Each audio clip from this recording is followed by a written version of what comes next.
Bismillahirrahmanirrahim. Assalamualaikum warahmatullahi wabarakatuh. Innal hamdalillah nahmaduhu wa nasta'inuhu wa nastaghfiruh wa na'udzu billahi min syururi anfusina wa min sayyiati a'malina may yahdihillahu fala mudhillalah wa may yudlil fala hadiyalah. Asyhadu an la ilaha illallah wa asyhadu anna Muhammadan abduhu wa rasuluhu la nabiyya ba'da. Allahumma shalli ala Muhammad wa ala alihi wa sahbihi ajma'in, amma ba'du. Pertama-tama, marilah kita panjatkan puji serta syukur kita tentu hanya kepada Allah yang telah memberikan kita kesempatan hari ini saya bisa bertemu dengan adik-adik semua meskipun via media daring, tapi insya Allah tidak mengurangi semangat kita dalam bermajlis ilmu. Salam marilah kita limpahkan dan curahkan kepada Nabi junjungan kita Muhammad Sallallahu Alaihi Wasallam. Mudah-mudahan kita bisa membersamai di surganya Allah bersama beliau dan kita bisa menjadi umat beliau yang mendapatkan syafaatnya kelak di yaumil qiyamah nanti. Amin ya rabbal alamin. Halo adik-adik SMP IT Al-Uswah Tuban, apa kabarnya? Mudah-mudahan adik-adik semua meskipun dalam kondisi kita sekarang belajar melalui via daring gitu ya, insya Allah mudah-mudahan tidak mengurangi semangat kita, tidak mengurangi gitu ya kita untuk bisa terus bermajlis ilmu, kita terus bisa bersemangat menuntut ilmu gitu ya, insya Allah. Oke, adik-adik, sebelum itu saya ingin memperkenalkan saya Lady Farhana. Saya seorang penulis buku yang sudah menulis 4 buku gitu ya, dan saya juga banyak mengisi berbagai kajian dan seminar, dan insya Allah mudah-mudahan kita bisa bertemu secara langsung di Tuban bersama saya, insya Allah ya adik-adik semua, bisa bersilaturahim bersama adik-adik semua. Amin ya rabbal alamin. Oke, adik-adik semua, sekarang ini saya akan membicarakan tentang jangan jadi generasi receh. Jangan jadi generasi yang dia itu remeh-temeh. Apa sih maksudnya generasi receh? Nanti kita akan bahas. Tapi sebelum itu, adik-adik semua, mungkin sekarang ini adik-adik semua ada di usia 12 tahun, di usia 13 tahun, sampai mungkin usia 15 tahun ya, kelas 3 SMP. Nah, perlu adik-adik tahu ada 3 hal yang menurut saya adik-adik sekarang ini di usia lagi keren-kerennya, lagi hebat-hebatnya, lagi top-topnya gitu ya. Kenapa sih? Nah, yang pertama, sekarang ini di usia adik-adik sekalian, adik-adik sedang masa-masanya ingin memiliki rasa ingin tahu yang banyak sekali. Sehingga di sini adalah kesempatan adik-adik semua untuk menuntut ilmu lebih banyak, untuk banyak belajar tentang hal-hal hebat yang akan bisa mempengaruhi adik-adik semua nanti di masa yang akan datang. Ya. Nah, yang kedua, adik-adik itu sekarang ini sedang masa-masanya memiliki energi yang besar, memiliki semangat yang kuat, memiliki kekokohan tekad untuk mencapai sesuatu. Adik-adik nih ya, kalau misalkan pengen dapat apa aja gitu ya, ingin mendapatkan sesuatu, pasti akan mengejarnya. Nah, sehingga ini pun menjadi kesempatan adik-adik semua untuk bisa bersemangat mengejar prestasi adik-adik semua, mengejar apapun yang ingin adik-adik dapatkan dalam kehidupan ini, ya. Nah, yang ketiga, adik-adik pun sekarang ini memiliki banyak teman. Sedang masa-masanya adik-adik ini ingin banyak berkumpul dengan orang-orang di sekitarnya, teman dekatnya dan lain sebagainya. Nah, oleh karena itu adik-adik semua, ini adalah potensi besar bagaimana adik-adik semua bisa melatih gitu ya kepemimpinan adik-adik semua ketika dalam organisasi, dalam berbagai banyak kegiatan dan lain sebagainya. Nah, jadi jangan sampai ini adik-adik semua menyepelekan apa yang menjadi potensi dari adik-adik sekarang ini. Tadi ya, hal 3 tadi. Nah, menurut fakta sejarah adik-adik semua, ternyata banyak sekali orang yang dia itu dari generasi muda, dari generasi yang masih ternyata usianya belasan tahun, tapi mereka sudah memiliki prestasi yang sangat luar biasa. Siapa contohnya? Tokoh itu adalah salah satunya Muhammad Al-Fatih. Beliau adalah tokoh yang menaklukkan Konstantinopel di usia 21 tahun. Nah, bayangkan di usia 21 tahun itu dia sudah bisa menaklukkan Konstantinopel dengan sangat hebat, membawa pasukan 200.000 orang gitu ya, yang awalnya Hagia Sophia yang pada saat itu menjadi gereja terbesar diubah oleh Muhammad Al-Fatih di usia mudanya, sehingga berubahlah menjadi masjid. Yang waktu itu Hagia Sophia sudah berkuasa sekitar 1500 tahun, akhirnya Muhammad Al-Fatih ambil alih sehingga jadilah masjid sekarang ini. Yang mungkin sekarang adik-adik tahu ya tentang yang sedang viral pada saat ini, ketika Hagia Sophia di Turki itu menjadi masjid kembali, karena pada saat itu ada yang merubahnya menjadi museum, ya. Nah, maka adik-adik semua, kita juga akan tahu bahwa ternyata di usia Al-Fatih yang sangat belia, dia sudah menguasai berbagai bahasa, dia juga sudah menguasai kepemimpinan, dia juga sudah menguasai berbagai ilmu gitu ya, termasuk ilmu politik gitu ya, ilmu sosial dan lain sebagainya. Gitu ya, jadi sangat luar biasa sekali, karena tadi Al-Fatih punya 3 kekuatan tadi gitu ya. Dia memiliki semangat, dia memiliki tekad yang kuat, dia memiliki kepemimpinannya dia latih gitu ya, dan lain sebagainya, sehingga adik-adik semua insya Allah tidak akan kalah dengan Muhammad Al-Fatih insya Allah ya. Nah, tokoh yang lainnya adalah adik-adik semua adalah Zubair bin Awam. Siapa itu Zubair bin Awam? Zubair bin Awam adalah seorang tokoh pemberani, tokoh yang hebat, yang pada saat itu dijuluki oleh Rasulullah SAW sebagai Hawariyun. Hawariyun itu apa? Hawariyun adalah pemberani. Bayangkan saja, di usia Zubair bin Awam yang 15 tahun, beliau sudah ikut berperang bersama Rasulullah SAW. Nah, adik-adik semua nih ya, di usia berapa nih mau perang? Enggak ya, insya Allah. Tapi bukan hal itu yang bisa kita ambil pelajarannya, tapi keberanian Zubair bin Awam yang bisa membuat kita lebih bersemangat lagi untuk berkarya. Nah, yang selanjutnya, tokoh ketiga adalah Zaid bin Thabit. Beliau adalah tokoh keilmuan Islam yang pada saat itu di usia 13 tahun beliau sudah menjadi penulis wahyu Rasulullah SAW. Bahkan beliau sudah menguasai juga berbagai bahasa dan menjadi penerjemah Rasulullah SAW ketika menemui orang-orang asing. Nah, jadi dari ketiga tokoh itu adik-adik semua, kita bisa belajar bahwa ternyata gitu ya, usia bukan lagi alasan kita galau-galau.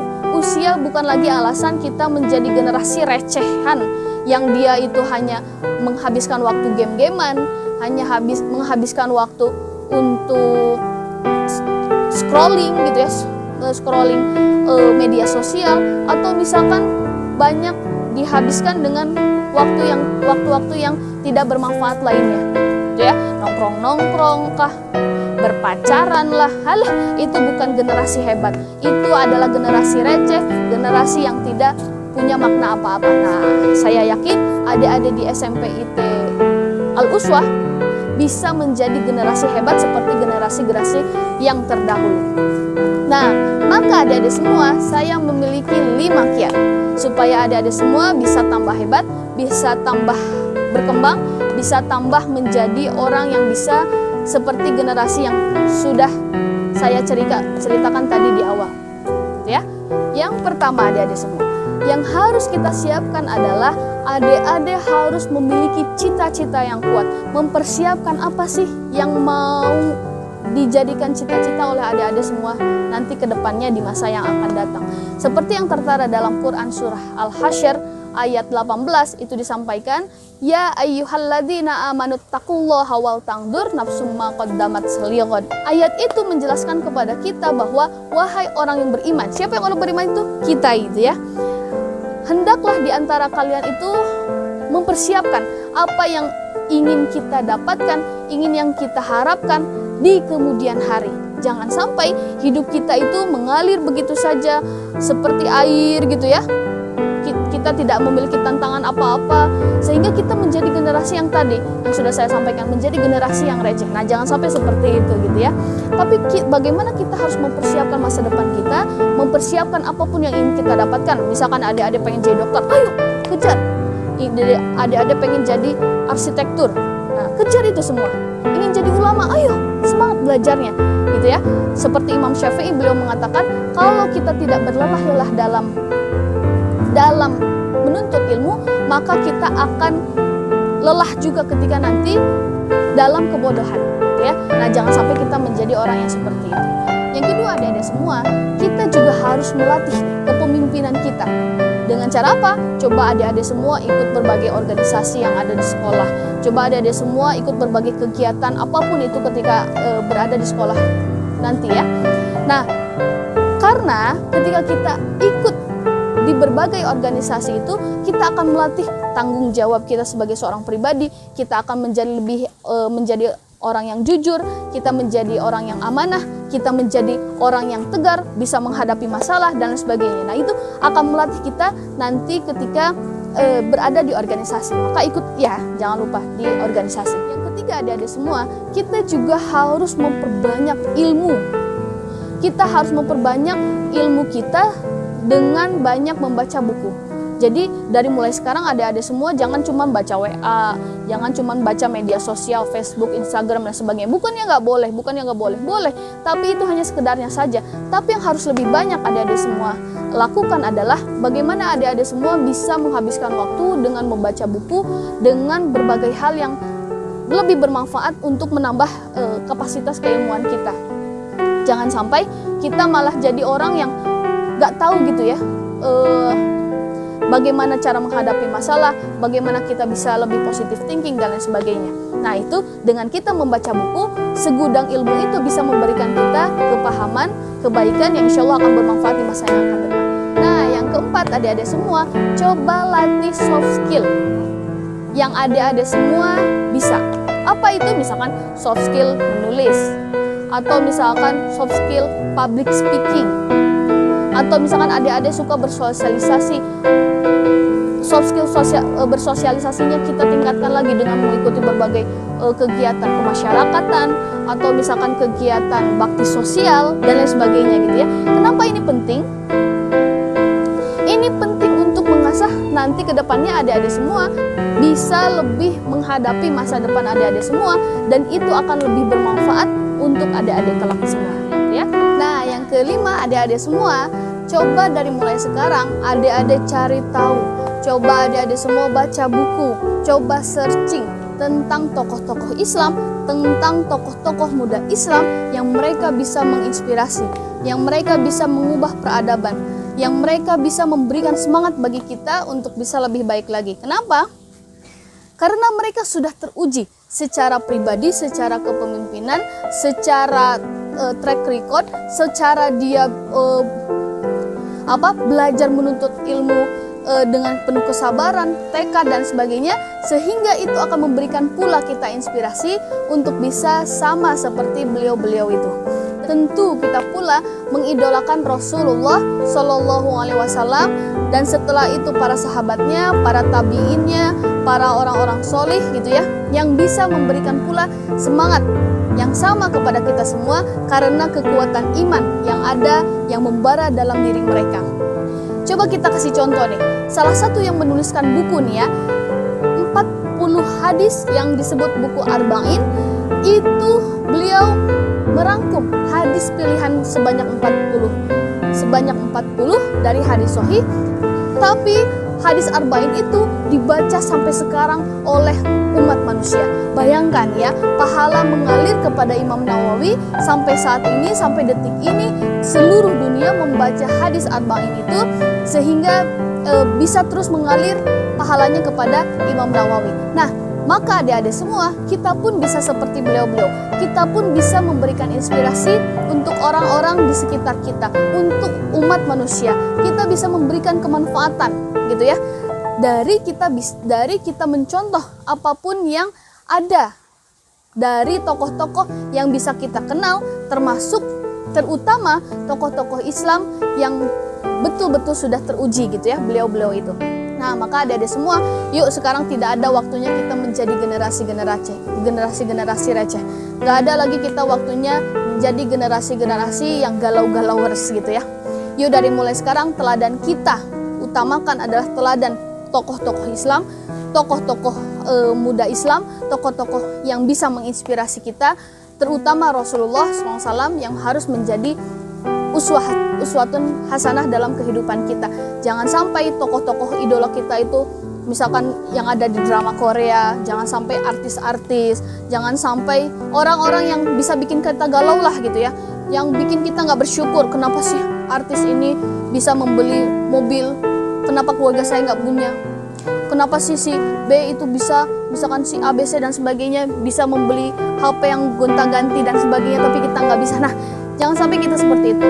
Rasulullah SAW tidak pernah mencontohkan itu gitu ya. Rasulullah SAW selalu mengajarkan kita untuk hebat, untuk kita bisa memberikan manfaat buat orang banyak, tapi bukan kita jago-jagoan dalam harta kebendaan gitu ya. Tapi kita diberikan contoh oleh Rasulullah SAW untuk jago-jagoan dalam beramal, jago-jagoan memperbanyak pahala dan kualitas diri kita. Nah sekarang adik-adik semua coba mulai tekadkan dalam diri kita, dalam diri sendiri, insya Allah kita bisa. Nah jangan lupa pula kita coba banyak meminta doa, banyak meminta restu, banyak meminta masukan, banyak meminta nasihat kepada guru-guru kita, kepada orang tua kita, kepada orang-orang di sekitar kita gitu ya. Dari mulai sekarang pula, kalau misalkan adik-adik semua punya media sosial gitu ya, entah itu misalkan apapun itulah media sosialnya, dari mulai sekarang coba adik-adik semua memberikan kemanfaatan pula dari postingan-postingan yang insya Allah itu akan memberikan manfaat juga bagi kita semua gitu ya. Atau setidaknya kalau misalkan adik-adik semua tidak memiliki itu semua, setidaknya dari mulai sekarang adik-adik semua harus memberikan kemanfaatan buat orang di sekitarnya, untuk orang-orang di dekatnya. Setidaknya jangan sampai kita murung terus gitu ya, jangan sampai kita menghabiskan waktu terus, tapi bagaimana kita memanfaatkan sebanyak mungkin waktu kita untuk kebaikan-kebaikan, membantu orang tua gitu ya, memberikan semangat kepada teman kita dan lain sebagainya. Oke, mungkin itu ada semua yang bisa saya sampaikan untuk hari ini. Mudah-mudahan bermanfaat dan insya Allah mudah-mudahan kita bisa bertatap muka secara langsung, bisa memberikan semangat secara langsung, dan mudah-mudahan adik-adik semua ke depan bisa mencapai cita-citanya, bisa mencapai apa yang diinginkan dan bisa membahagiakan orang-orang di sekitarnya gitu ya, terutama orang tua kita dan guru-guru kita. Oke, mudah-mudahan bermanfaat adik-adik semua. Dari saya cukup saja. Billahi fisabilillah haq. Wassalamualaikum warahmatullahi wabarakatuh.